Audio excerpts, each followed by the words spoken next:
I have a very easy day today because I open the meeting by ringing the bell. The meeting is duly open, and I then call upon past President Anthony Newton to introduce our chairman for the day. Anthony. Thank you very much, David. For many, many years, it's been a feature of our Rotary Club of London calendar have a past president's meeting. And all those who have been in the chair take on positions at lunch and try and teach the younger ones in our club how it should be done.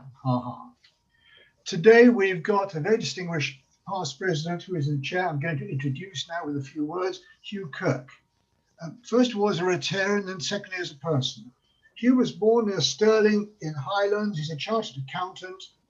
He set up his own practice when he was 60.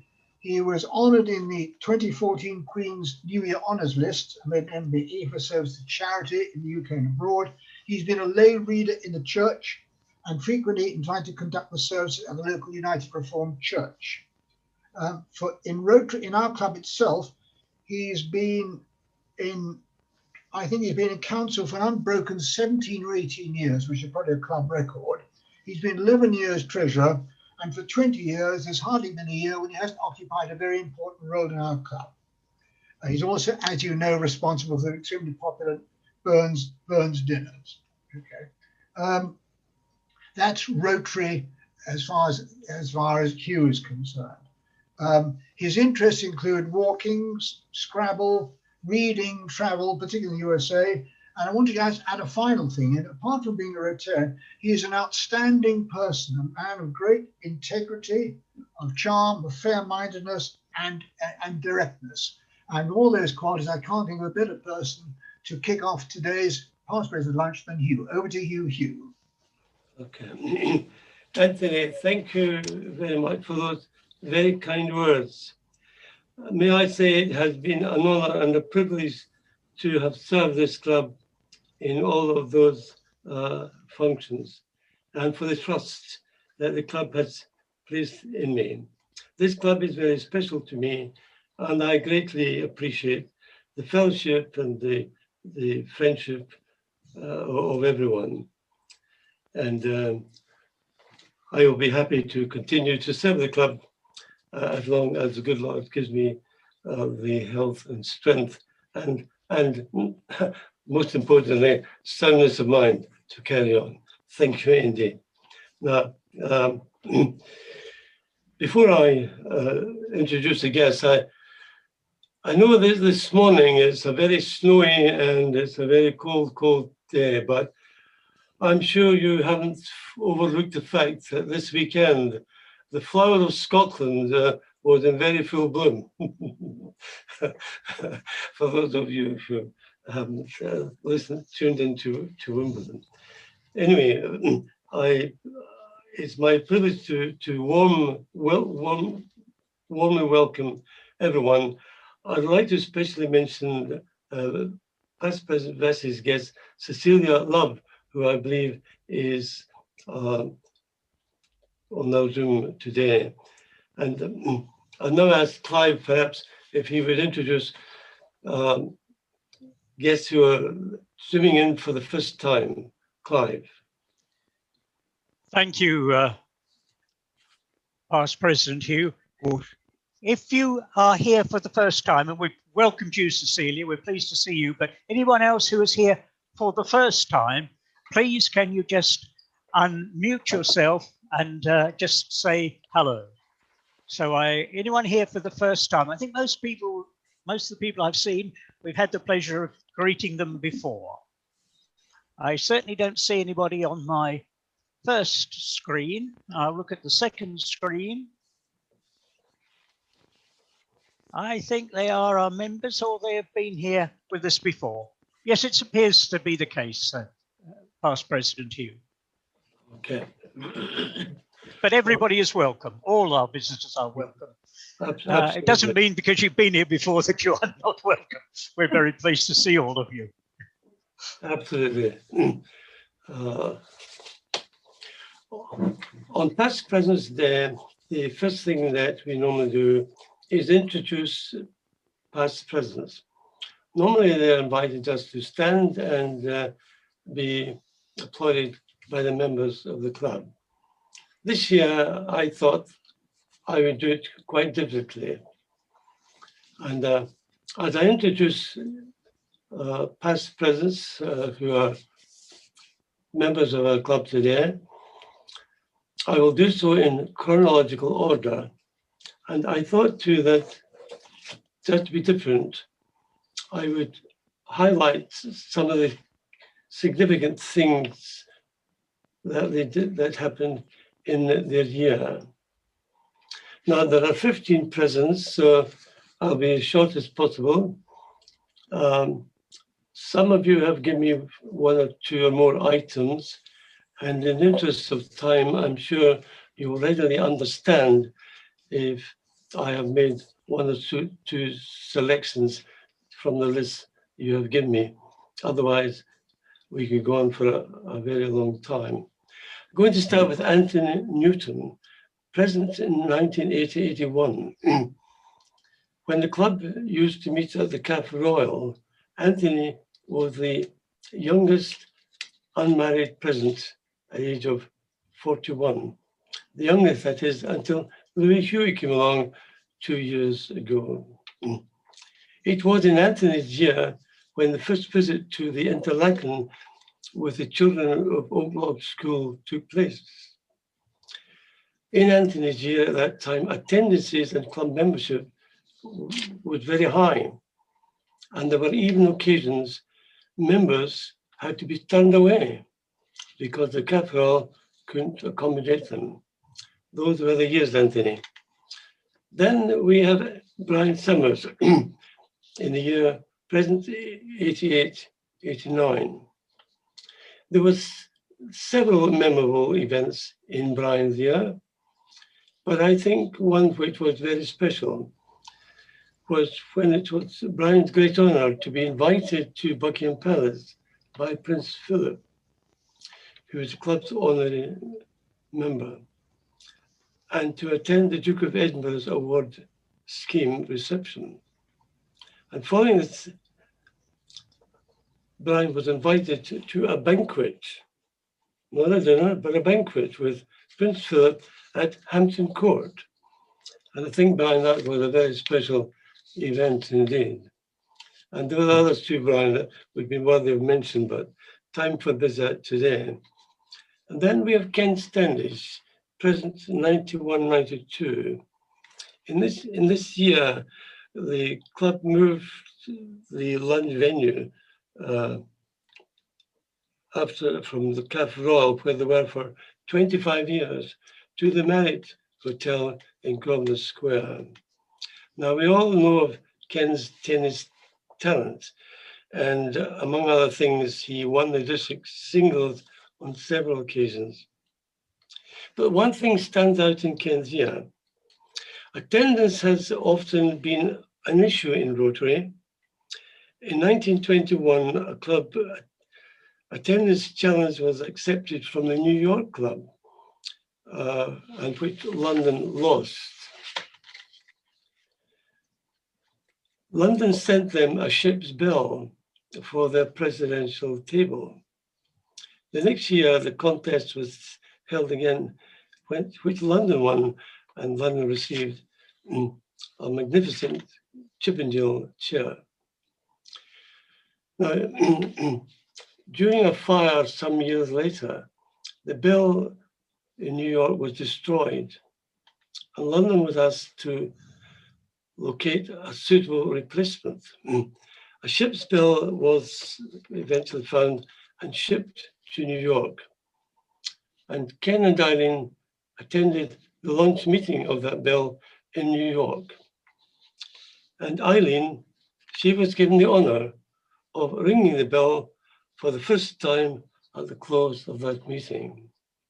Again, as I said to Brian, there are other things to mention, but we must press on. And then we come to Neville Shulman. Neville was present in 1992-93. At his opening lunch meeting, Neville's special guest was the Speaker of the House of Commons, Viscount Tony Pandy, or his name was George Thomas. And this year, Neville started the Rotary Charity Cup, which he presents each year. Beyond Neville's year, I think there are exploits that are really worth mentioning and that I'd like you to be all aware of. I would particularly like to highlight that Neville, he climbed many mountains, including the Himalayas, mountains in South America, in Africa. He was in an expedition to the Arctic Circle and the North Pole, and also to an expedition to Antarctica and the South Pole. I think that is absolutely remarkable. And these expeditions were to raise funds for charity. And for Action of Children, he raised over £1 million. Quite staggering. And also he went on other expeditions and probably doubled that amount for other charities in continuing expeditions.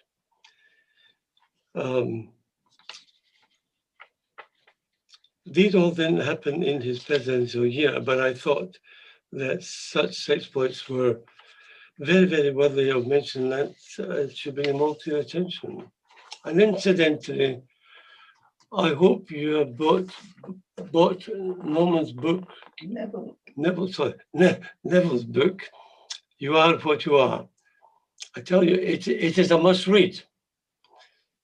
Its retail price is about £12.50, but from Norman, for members, it is £6.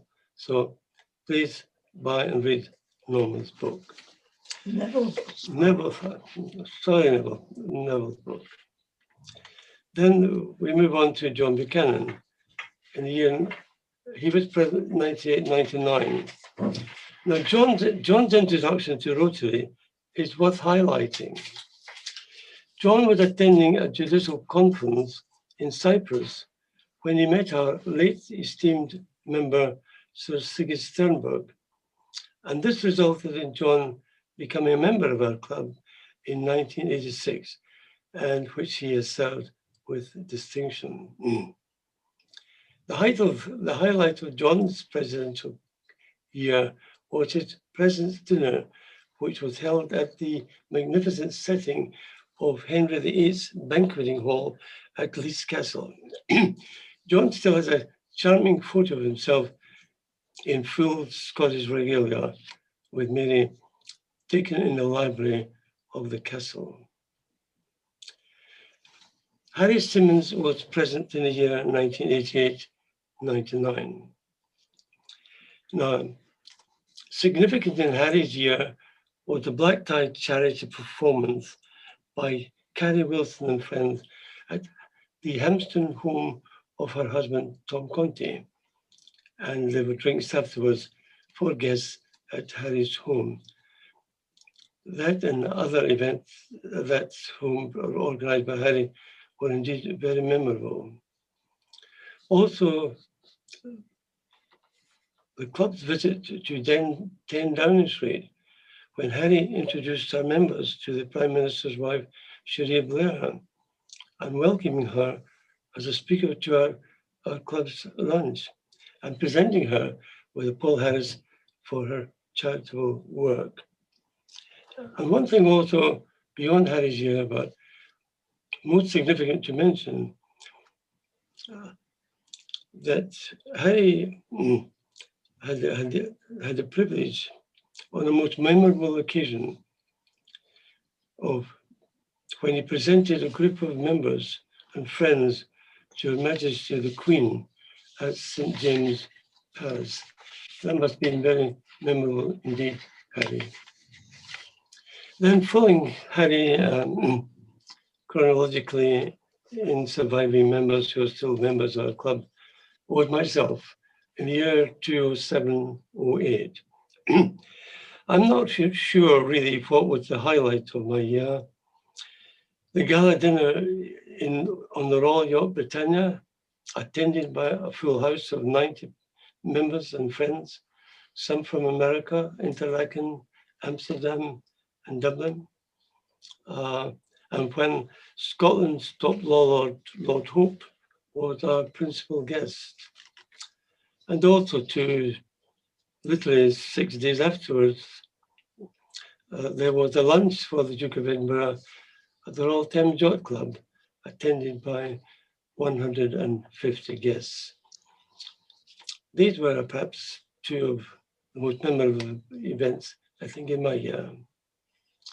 Then we come to Hika Taneko, present in the year 2010-2011. Hiko said he was particularly honored and privileged to become the 100th president and the first Japanese Oriental to serve for this very prestigious club like ours. At his inaugural lunch, he said he wanted to make three wishes, asking members for more participation in our club activities, for better communication with each other, and satisfaction from our service to the club. I mention these for they're still very relevant for our club today. And we don't forget, Hiko, your past president's dinner at that unique Japanese restaurant. Then, in the year 2012, 2013, our president was Norman Wimborne. This year was the centenary of the Rotary Club of Edinburgh, and Norman, as president, and Barbara were invited as guests to the Edinburgh Centenary celebration at the prestigious Balmoral Hotel in Edinburgh. Norman and Barbara, they were ceremoniously piped in, and on this occasion they were accompanied and supported by John and Mary Buchanan and Janet and myself. And of course, John Buchanan and I, we were attired in our full Scottish regalia. Norman and Barbara, a very memorable occasion. Another very important highlight in Norman's year was retrieving our annual Lord Mayor of London's Day.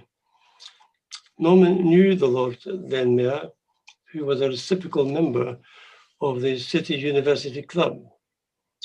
And a lunch was held at the Oxford and Cambridge Club in Pall Mall with a full house of 72 and a waiting list of those unable to accomplish.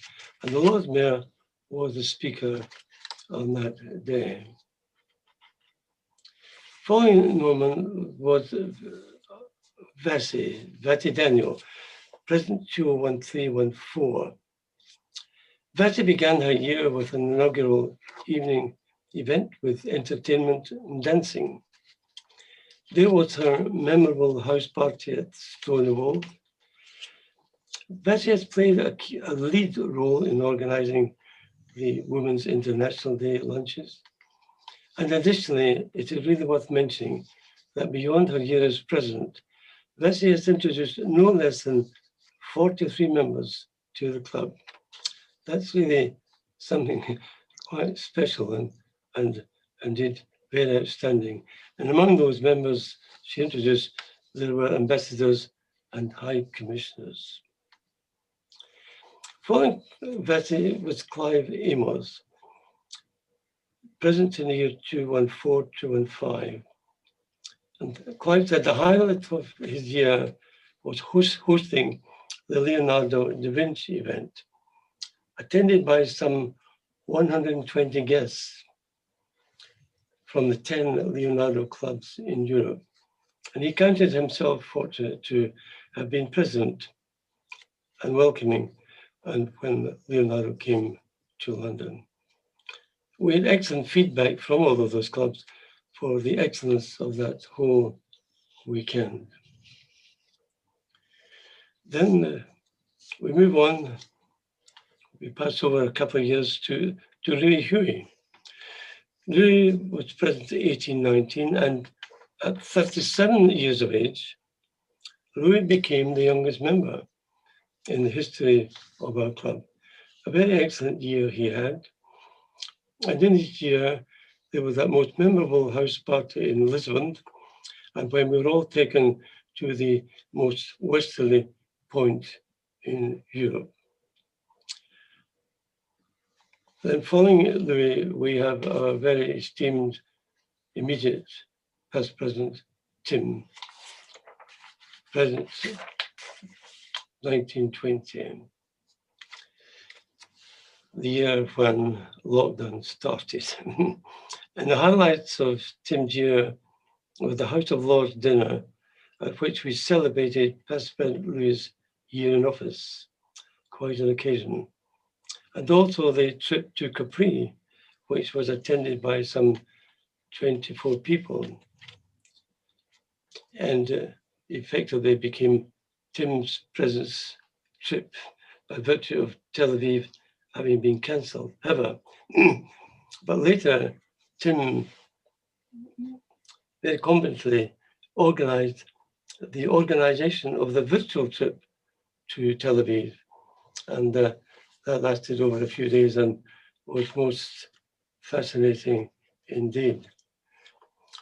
I've got two apologies for absence today. One apology from Roy Standen, who's present in the year 2001 and 2002. And Roy highlights as memorable in his year when he went to Barcelona with Ronnie Cohn and his wife to the international conference there, and when Mikhail Gorbachev was the main speaker. And another apology from Jack Stelkes, who was present in the year preceding myself. And it was Jack and with Ronnie Cohn and myself, who in Ronnie Cohn's year, we started the annual Children's Charity Golf Day. And in that very first year, it raised £18,000.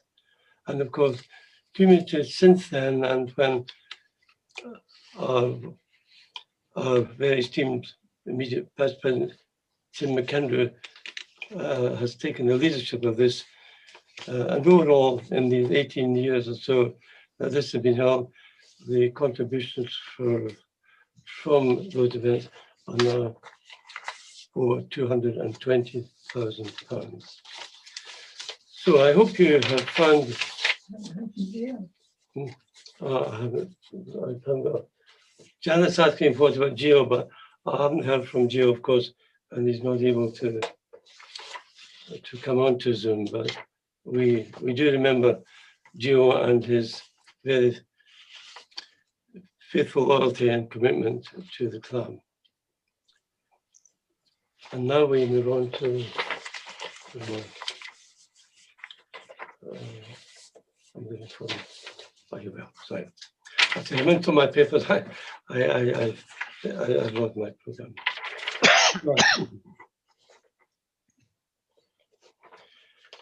I now ask if there's any committee members who have anything that they would like to say. Okay. Right. We've got one or two birthdays today. I'm not sure they're all here, but one person is here. Those who are not here, I think, are Aldo Musgrave, Brian Venables, Gio Maringi, Anita Harris. But Seema, you're here today, and we wish you a happy birthday and very many happy returns. And when we meet you at the Chesterfield Hotel, we'll give you one of our Rotary pens. And now, other visits to other clubs? Yes, Mr. President, for the time being, Hugh, President David and myself, along with Clive Amos, attended the charter dedication of the I² Peace Envoys Club. And also I can see Robert's also pointed that he attended. I saw him there as well. I do apologise. And it was a most enjoyable event and quite inspirational, and really a great bunch of people who are trying to do good things. And I know that the club will wish them all well. Okay, thank you, Ian. Yeah, okay. Other visits, all right. I know that I'd like to ask you to join me today in the loyal toast. If you take your glass and we drink to the Queen. Queen. To the Queen.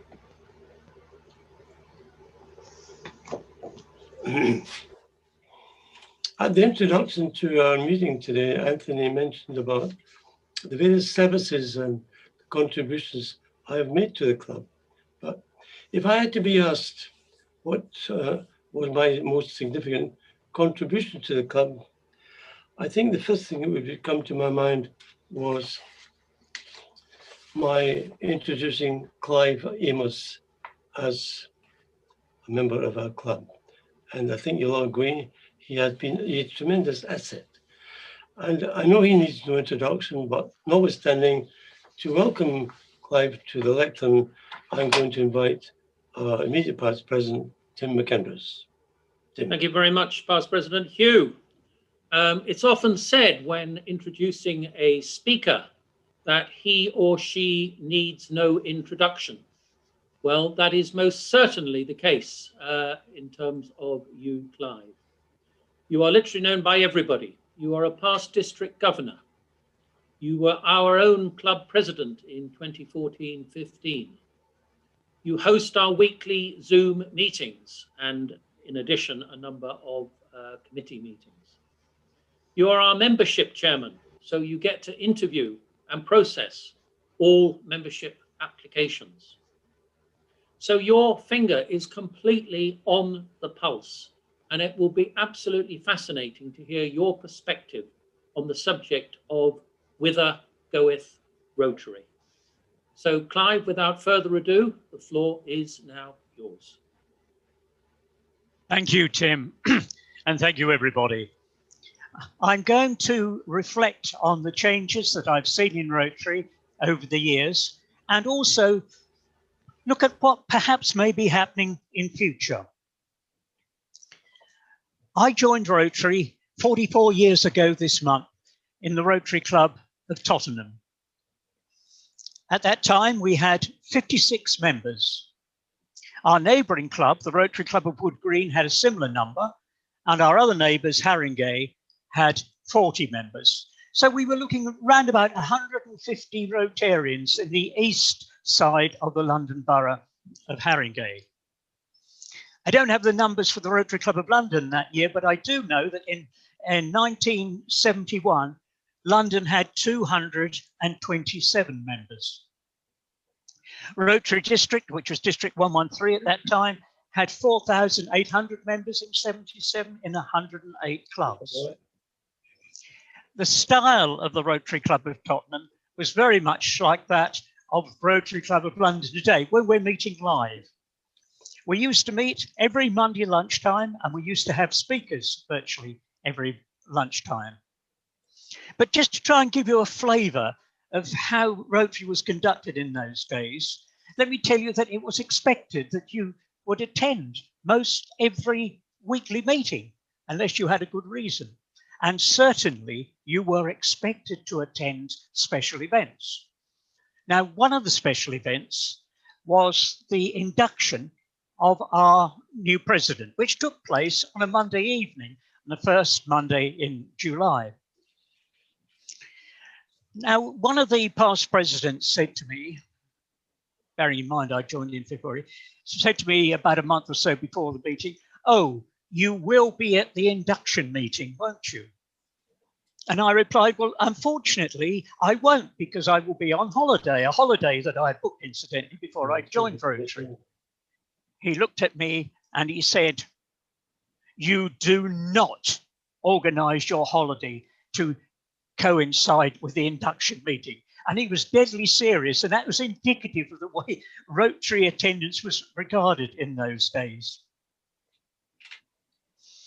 Anyway, as the years went by, unfortunately, the number of members at our club declined. And in 1988, the Rotary Club of Wood Green approached us and they said, look, we've both got declining members. Should we join together and become one club? We took time to get to know each other and we decided, yes, that is what we would do. Now, there was no system for joining clubs together at that time, but I went through the Rotary rules and I managed to devise a system, got the approval of the district executive, so much so that they subsequently published that as a way in which you could join clubs together. There is a proper procedure now, but there wasn't in those days. We had also invited the Rotary Club of Haringey to see if they would like to join us, but they declined. They said they thought they could continue on their own. However, after 2 or 3 years, they came back to us and said, no, we would like to come along with you. So effectively, we had 3 clubs that had all joined together. When Tottenham and Wood Green was established on the 1st of July 1989, we had 40 members. Through the years, we carried out various aspects of service, but in 2008, things were getting really dire. Bearing in mind, we were looking at what had been 3 clubs in 1977, had 150 members. In 2008, we had just 11. So we decided there was no point in trying to continue with just 11 members. We would close on the 30th of June 2010, which we did with 8 members. Sadly, 3 had died in that time.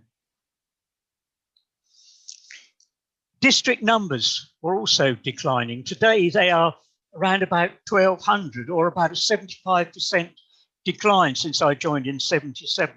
So Rotary Club of London, which has gone down about 50%, hasn't fared quite so badly as the average in the district. RI membership has gone down considerably in recent years. I was recently at an RIBI membership summit. It was an online event. And it was said at that summit that if we continue the decline in membership in Britain and Ireland, in 10 years' time, we will have half the numbers that we have now. It was also said, and I don't quite know how RIBI manages to arrive at this figure, since I don't know the ages of all the members in our club. It was also said that 85% of the members in RIBI were aged 60 or over. Now, the total number of Rotarians in the world has remained constant at 1.2 million for the past 17 years. I was recently watching another Zoom meeting with the RI General Secretary, John Hugo, and he said that Rotary membership has declined in the USA, the UK, Australia, but it has increased in India and in the Far East, which has meant that the total membership has remained at 1.2 million. Now, this problem has not suddenly come upon us. We've been seeing this happening for several years, and we've tried a number of things to try and increase recruitment. Some years ago, we had something called the Barkingside Plan. That was where you invited local businesses and professional people to a special meeting to talk to them about Rotary. We also used to recruit from Rotaract when Rotaract had a maximum age of 30. Sadly, Rotaract suffered an even more catastrophic decline in membership than Rotary, such that in Scotland it disappeared altogether. However, I'm pleased to say that in recent years it is starting to grow again, and we, of course, Rotary Club of London founded the Rotaract Club of London. We also used to get members from Round Table. Round Table used to have to leave at the age of 40. I was recently looking at the statistics regarding Round Table, and they unfortunately have done much worse than Rotary. The total membership worldwide of Round Table in 60 countries is just 30,000, which is an average of 500 members per country. So that is a source of recruitment that has gone to us, gone away from us. And all membership organisations have suffered similarly. Over the years, in my opinion, Rotary has been too slow to change and often finding itself playing catch up. It's tried to impose a one-size-fits-all on the membership across the world. And I think that has been a mistake. 35 years ago, and I stress 35 years ago, the then RI president, Ed Cadman, who was speaking at a meeting in these islands, said, "What Rotary needs is unity. It does not need uniformity." I wrote to him after that and said, "I agree entirely with you. Isn't it time we did away with so many rules and regulations and just had some key principles which every club had to sign up to, but they were then allowed to organise Rotary as best suited them?" I received a courteous reply from Ed, but of course, nothing changes. But anyway, enough of doom and gloom.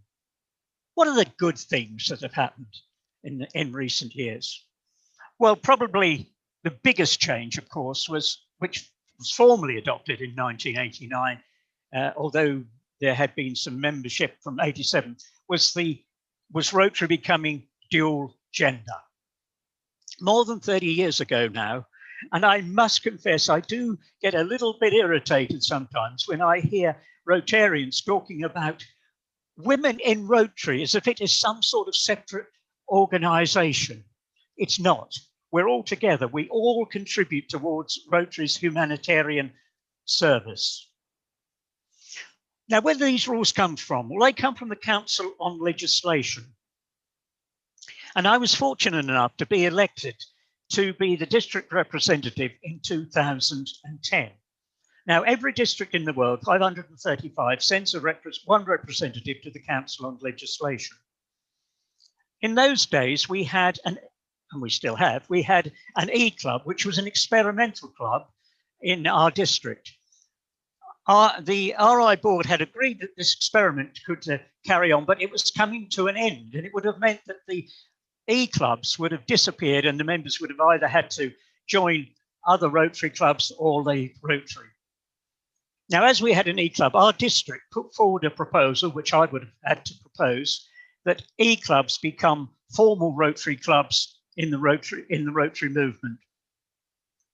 We sent this forward, but before the agenda was published, the RI board, I'm very pleased to say, adopted that resolution, proposed enactment as their own.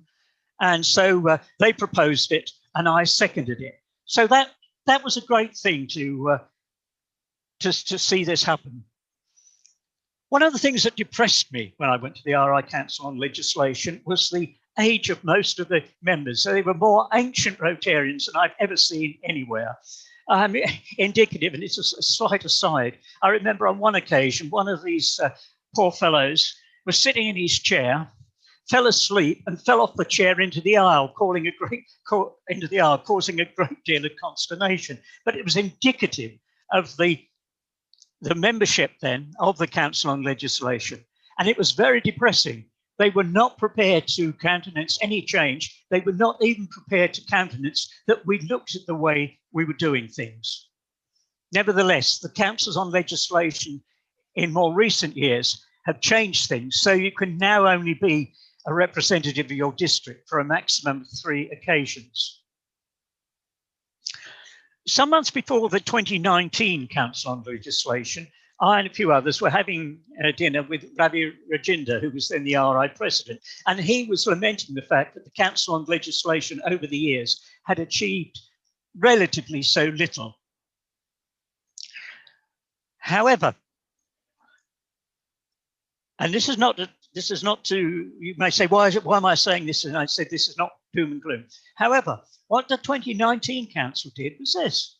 It changed the rule that Rotary clubs must meet every week. Didn't change it by much. We now have to meet twice a month, but it did change it. And the attendance rule, which nobody had been following for a good many years, they changed to allow clubs to make their own attendance rule. So that was good. What else has happened? We have satellite clubs. Satellite clubs are part of their mother club, but they have separate offices and meet separately to the mother club. And it's a way of getting clubs started without having to go through the formal process. When they are large enough to stand on their own 2 feet, they can be floated off as a separate club. So that's one of the changes that we've seen. We've also, of course, seen corporate members. Rotary Club of London has the Salvation Army as a corporate member. And there are a good many corporate members around the world. And there are even businesses and organisations that have their own Rotary Club. And I would cite particularly the Rotary Club of Bentley Motors in Crewe, which is based upon, obviously, the Bentley car factory. I was Rotary London District Governor 14 years ago. And when I was visiting the clubs, I used to say to them, look, you don't have to meet Monday to Friday. You don't have to have a meal. You don't have to wear gongs. You don't have to have toasts. I'm not telling you not to do these things, but if they're getting in the way, please look at the way we conduct our meetings. Nobody disagreed with me, but I don't think anybody did anything. But there was even then, there was a successful club. I think it was Northampton Phoenix, who used to meet on a Saturday morning, and they used to just go out and do Rotary projects. And I would cite also the Rotary Club of Maidenhead Bridge. So it's a young club, young members. They meet just twice a month on a Sunday morning in a coffee shop. They plan their community projects and international projects they're going to be involved with, and they have speakers. But a unique feature of that club is that, as I say, it's a young club. If anybody is having childcare problems, they bring the children along to the meeting and they are part of the meeting. So that's a big change that we've seen. Recently in the USA, they've started passport clubs. And the first club was the Rotary Club of San Diego, Passport Club, the Rotary Club in San Diego, according to the RI president, John Huco. They meet 6 times a year as a formal club, 6 times a year for social events. And the other times they go and help various of their neighboring Rotary clubs or other organizations with community projects. The idea is that they focus particularly on project work and community projects. There are also now, and Ian has made a brief reference to this, they call them Rotary Clubs for Cause. Now, I was listening again to the RIBI membership summit, and there was a Rotarian from Minnesota, Tom Gump, and he mentioned 2 clubs that he'd formed. One was to do with the US veterans. For those of you who don't know, that's those who've served in the military services in the United States. And they look particularly to help US veterans. And the other was for autism, and they look particularly to help those who are suffering from autism and their families who are trying to help them. And yesterday, as Ian said, we had chartered in this district I'll call it I2 because the I2 Rotary London Peace Envoys Club, and they are going to focus on promoting peace. They have membership from all over the world, and it'll be very interesting to see what they have to achieve. So there are other options. Now, at the Rotary Summit, it was said we're not telling existing clubs to change, although of course we need to evolve. Rotary's founder, Paul Harris, said, Rotary must always be evolutionary and on occasions revolutionary. I'm not sure that we've always lived up to that, but there we are. In case my fellow members of the Rotary Club of London think that I'm suggesting we change, no, I'm not. I mean, we can look at the way we do things, we can make minor changes, but the general style of our club, a traditional style, is very much liked by many of our visitors.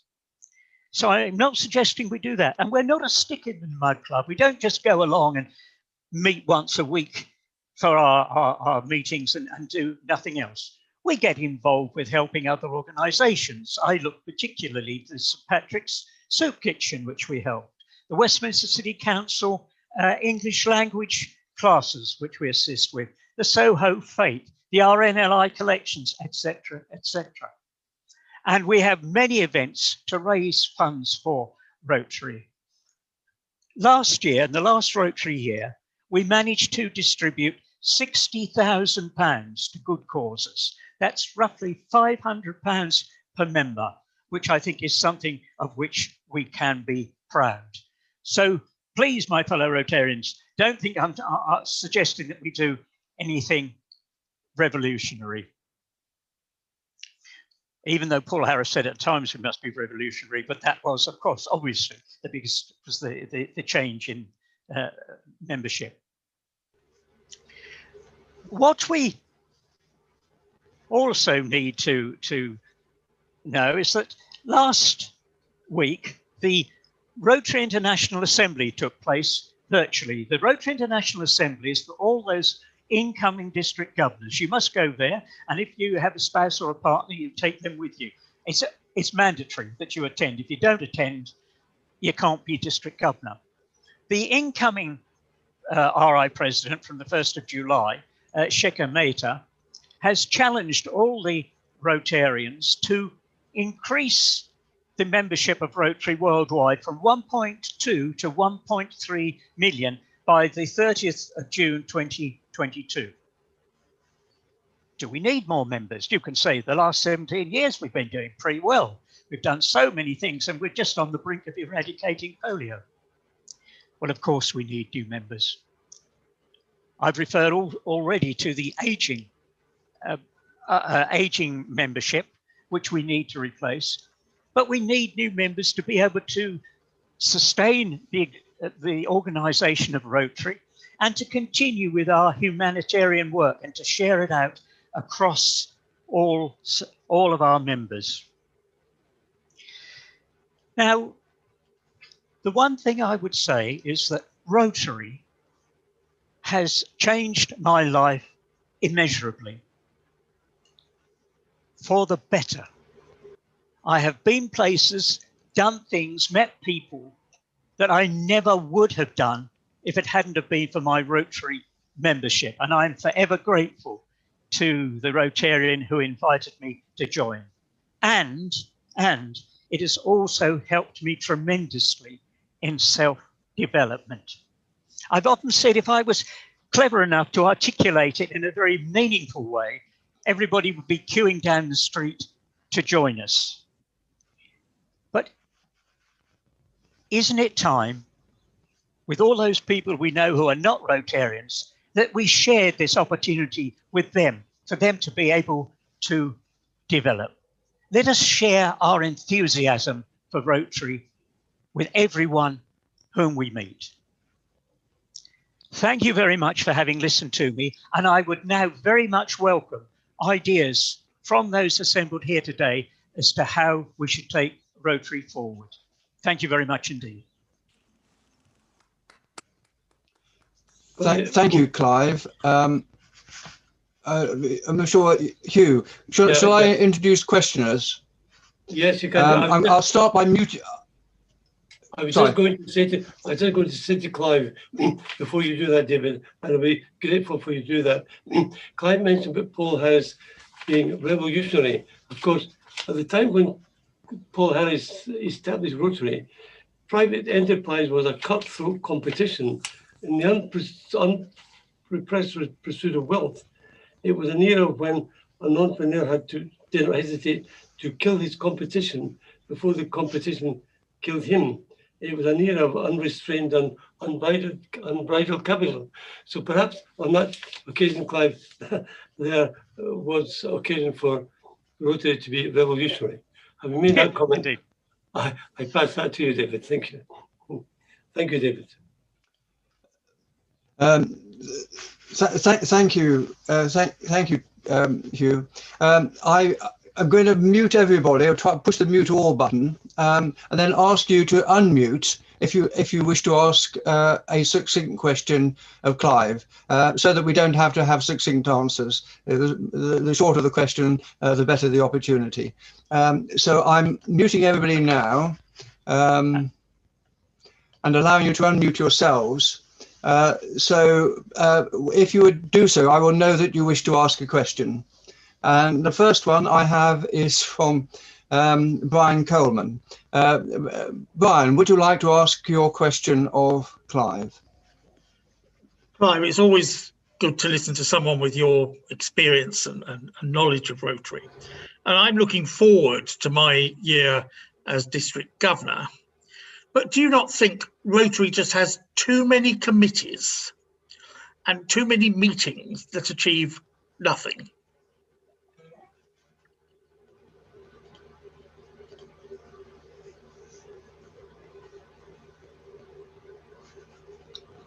Clive, you need to unmute yourself.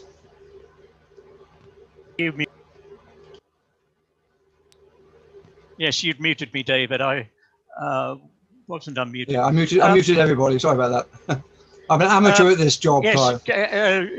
Brian, as I was saying, you've served on many committees, and you will know that some of them are merely just talking shops. I think that any organisation you go into, you find that. Yes, I think we should always look. I don't want to get into how we structure things, or I know there are lots of things going on in the background with RIBI as to how we organise ourselves. Yes, we shouldn't have committees for the sake of it. We only should have committees that are going to actually achieve something. One of the committees on which I've served on many district committees, but one on which I served, which I liked serving on, was the conference committee, because everyone on the conference committee had something that they had to achieve. They had a task, it's something that they had to deliver. So it didn't turn into a talking shop, it turned into people actually taking action. And I would certainly say, yes, let's look at the number of committees that we've got and let's make sure that they're actually achieving something.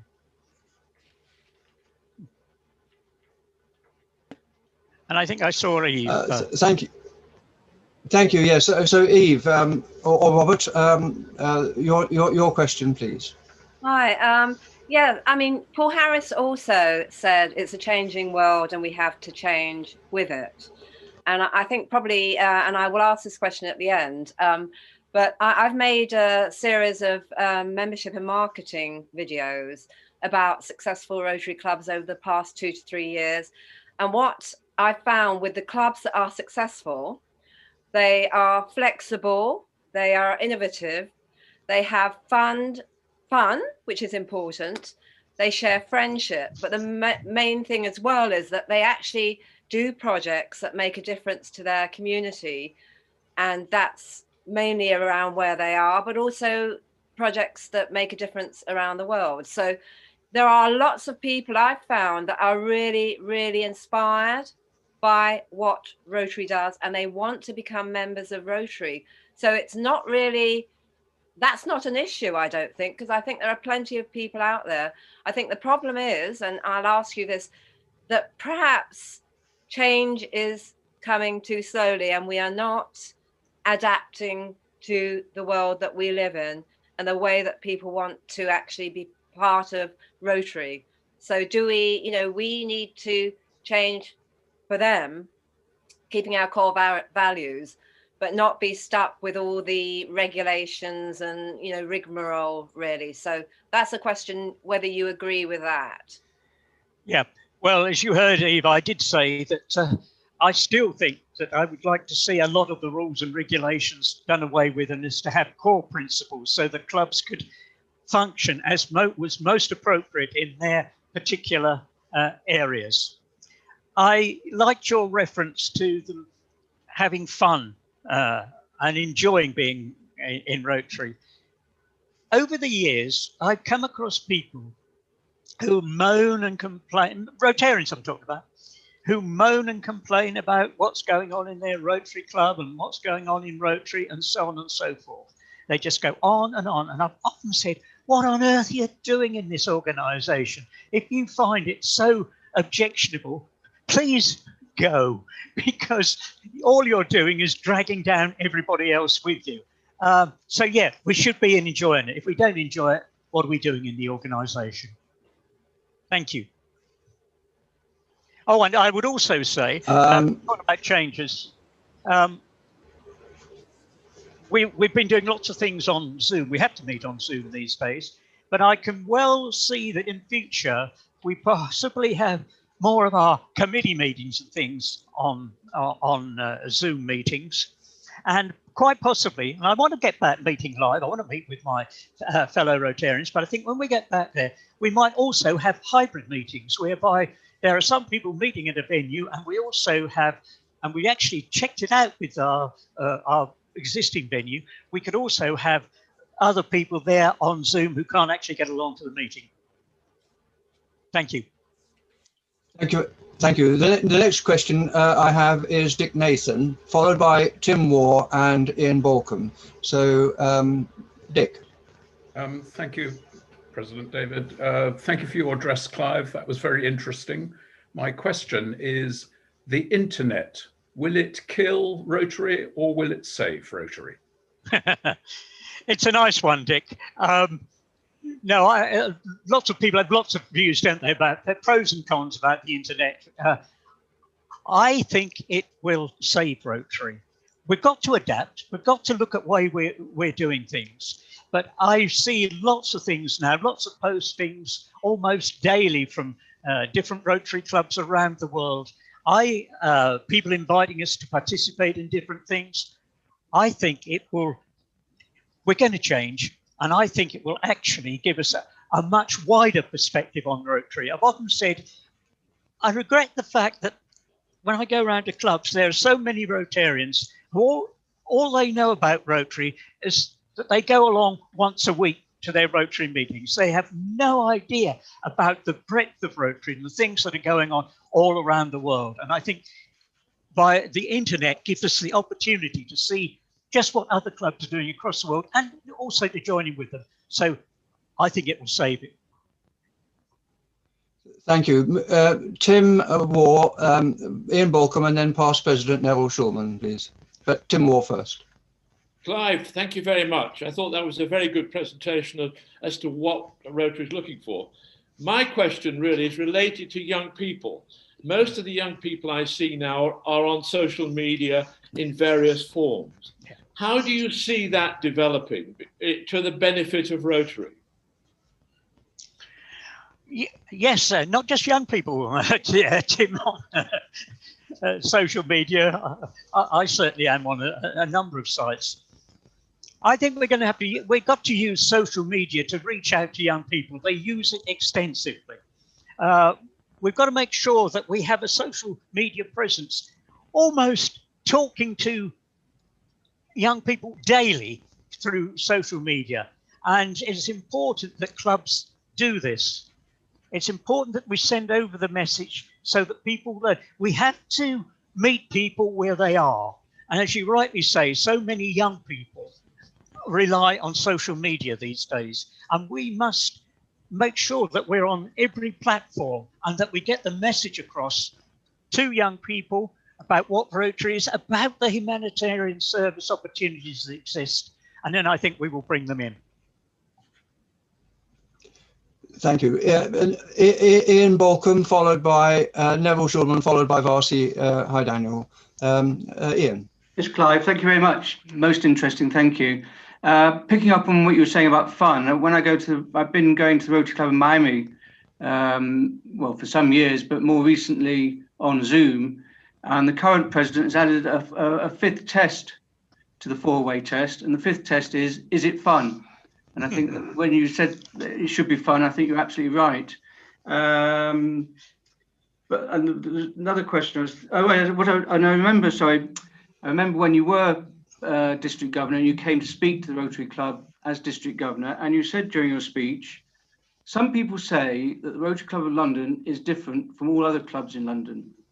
And I thought, and then you had a pause, a very dramatic pause, and I thought, this should be interesting. His answer should be very interesting. The rest should be very interesting. What you said was, but then all the other clubs are completely different from everybody else in the district. And I think you demonstrated in your speech how different clubs function differently, and how some can be traditional and some not so traditional. Yes, I think it is. I'd like a whole variety of clubs. As I say, it's very important that we retain the style of meeting that we have, because lots of us like that. But let clubs meet as they find it most useful and most helpful to their particular community and to their members. Yeah, I'm entirely with you, Ian. Let's celebrate our differences. Vice President Neville. Yes, thank you so much for all your contributions. I found it really entertaining and interesting. And obviously, in a way, I also want to zero in on the word fun. But I don't think it should ever be fun that's frivolous. I think it has to be fun that is worthwhile. And because we are becoming a more sedentary or a Zoom type organization, certainly at the present time and for the foreseeable future, we could introduce fun or interesting activities, such as maybe the two things that I'm particularly involved in and keen on, which one would be perhaps a film club. Now, two of my favorite films in the world are Casablanca and Some Like It Hot, which I'm sure resonate with most of the members. And it would be good really to watch the film again and then maybe have a discussion on what, say, Casablanca really means. Because Casablanca, I don't know if those that think the same way I do, but it's more than a dramatic film. It's also a musical, because there are so many musical elements within Casablanca, so many songs, I think like 16 songs and tunes, that it's very, very involving. And so it's one of the great films. And if we had a film club that looked at, as I said, there's two films that I mentioned, Casablanca and Some Like It Hot. I'm sure there are many others that we would all want to put forward into the pot. And then, of course, the other thing that I'm involved with is books and writing. And we could have a book club, and we could discuss books. You don't have to discuss my book, but there are many other wonderful books out there that people might want to bring to the counter and discuss. And we could all meet and read a book and then discuss the worth of it and the intent of it and all sorts of things that would come from it. So these are ideas that say that they're fun, but they're not frivolous. They have to be worthwhile. Thank you. Yes, I think, Neville, perhaps a better description than fun is enjoyable. And we have a number of social events, and the things that you've suggested certainly is something that we consider. As I say, we like, everybody has got some ideas. Let's put the ideas forward and see how we can develop with that. And I did see something just come up on chat that E. Conway said that the Rotary Club of Redbridge did used to have film evenings. So perhaps that's something that can be revived. Thank you. Thank you, Clive. And I think our Vice President might be in touch with you, Neville, about being a project leader on one of your ideas. The next questioner is Past President Vasi Daniel. Vasi. Thank you. Clive, thank you very much for your presentation. It's very interesting. You gave us a bit of a history of Rotary and Rotary International. My suggestion, question or whatever, is, I mean, we talked about fun meetings and have a bit of fun, but I was thinking of a leisure, fun family evening or afternoon, maybe on a Saturday or something, where you sort of involve family, children, I mean, and sort of a picnic, a potluck supper or something like that, where more, sort of the family orientated club.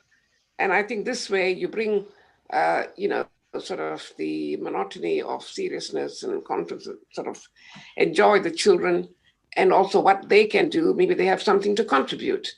So, and I think we can let our hair down and children can perform.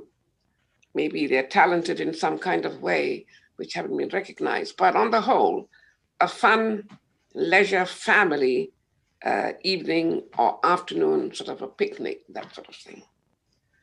Thanks, Farsi. I think that's a great idea. I did make reference to Rotary Club of Maidenhead Bridge, which takes their kids along to the meetings they need to. And we do need to involve families. We don't want to have Rotary running separate from the families, which sometimes makes them feel excluded. No, I think that's a great idea, and no doubt we can explore that for on future occasions. I don't have a next questioner at the moment. Yes, you do. You've got Doug Wills. Ah, okay. Sorry, I was just looking. Still, yes, he hasn't unmuted. Doug, please ask your question. That really was, yeah, that was excellent, Clive. And you actually touched on one thing which I personally think is important, is young people and bringing the age profile down, because we all know what happens if you don't. And do you think that there is a recipe that could involve different clubs? Some areas have moved to evening clubs, as we know, some breakfast clubs, and some more work-related clubs.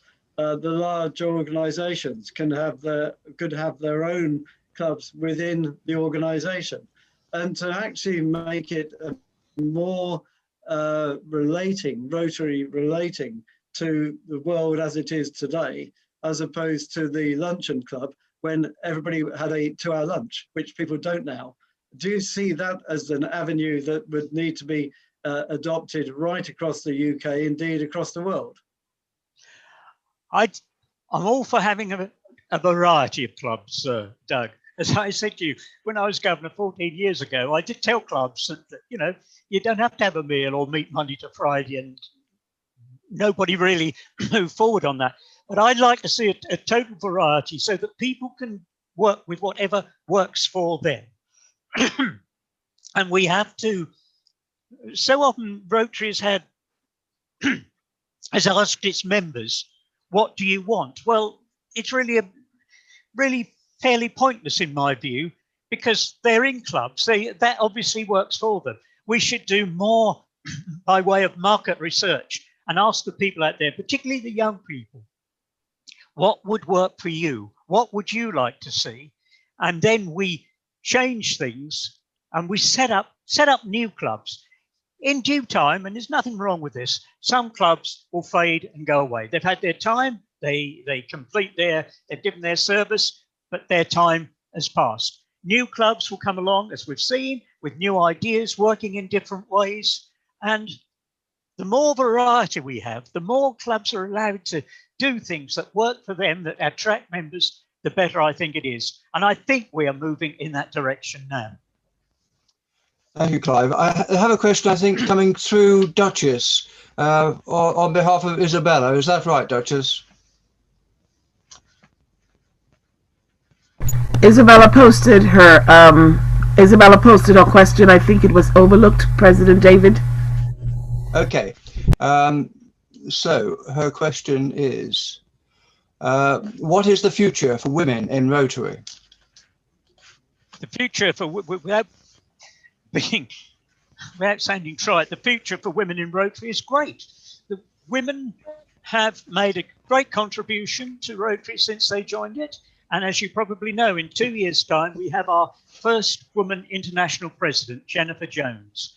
I've had the pleasure of meeting Jennifer and talking to her on a number of occasions. When I was the chair of the RIBI Conference Committee in 2017, sadly, John Germ, who would have come, couldn't come because he had a family bereavement, but Jennifer came in his place, and she is absolutely terrific. She is dynamic, and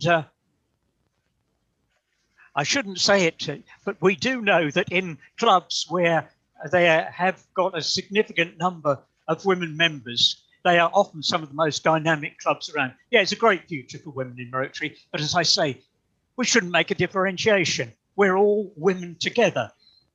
we're all sorry, we're all Rotarians together, and whether it's women or men doesn't matter. We're Rotarians together, and we work together to achieve Rotary objectives. I was wondering, Clive, whether you go so far as to say the future of Rotary is women rather than the other way around. But the next question is from past President Anthony Newton. Thank you very much, Clive. That was really an excellently concise and outstanding address. I'm just wondering where, in all that you've said, the question of leadership is so important, and motivation, crucial elements, aren't they? Would you like to say a word about leadership? Yeah. The one thing you have to do about leadership, you've got to be enthusiastic. You have got to convey to the members the great opportunities in Rotary. And there's no good, and I've certainly done this when I've been president and various other things, there's no good saying, oh, who wants to go to do so-and-so? You have to say, I'm going to do this. Who is going to join me? Who's going to come with me? That's what you need. And you need to be enthusiastic. If you want to see somebody who is really enthusiastic, the RIBI Together talks, a couple of talks ago, was Barry Razin, who was the RI president. And if you want to see anyone who's really enthusiastic, look at Barry. His enthusiasm comes through. And that's what motivates people. If you're enthusiastic for something, they will come with you. But it's no good just saying, oh, do this, do that. No, no, no. You've got to lead by example. Thank you. I'm just looking, the time is now time that's out. Yeah. 3 minutes to 2. I have no open questions that I can see, but the person who seems to want to speak next is in fact our chairman, Hugh. So perhaps I could hand the meeting back over to Hugh if that's acceptable to you, Clive. Yes, of course. Okay, thank you very much for that, David. It's my pleasure to ask President Harry Simmons to give a word of thanks. Harry. Thank you, fellow Rotarians and visitors. It's my privilege to propose the vote of thanks today. We've enjoyed the benefit, Clive, of your vast and interesting experience. Your ideas have really snowballed today, literally. You've covered a mind-provoking spectrum of the world of Rotary, and I'd like to ask everybody to unmute yourselves and thank Clive, our speaker, in the usual manner. Well done, Clive. Thank you. Well done. Very good. So I now would like to present Clive with his speaker certificate, which will be communicated in the usual form for this year anyway. And thank you, Clive. If there's no other business to transact, I will perhaps, is there any more business? Yeah. Just before you close the meeting, David, before I hand it, may I just say that there are 2 other past presidents. I didn't mention their name because they hadn't responded to my communication regarding today's meeting. And normally we only refer to past presidents who are present, but they're Nick Tarsh. He was president in 1991, and of course, Fro Kaufman, who was president 16-17. Both had, I'm sure, had very, very memorable years. And we wish them both well. They have both suffered from ill health, and we wish them well. David, may I now pass the meeting to you for your closing comments and the final thoughts. Thank you, David. Thank you, Hugh. I must say that this is the best meeting that I've had all year, and I thank all the past presidents for giving us such a splendid example as to how a meeting should be conducted. And nothing now remains really but for me to to offer the final toast, which is the most important toast, I believe, in Rotary, which is to Rotary and peace the world over. So if you take a vessel and drink, if you're of a mind to Rotary and peace the world over. Rotary and peace the world over. Then with my sonorous bell, I will ring the meeting closed and wish everybody a safe and snow-managed day.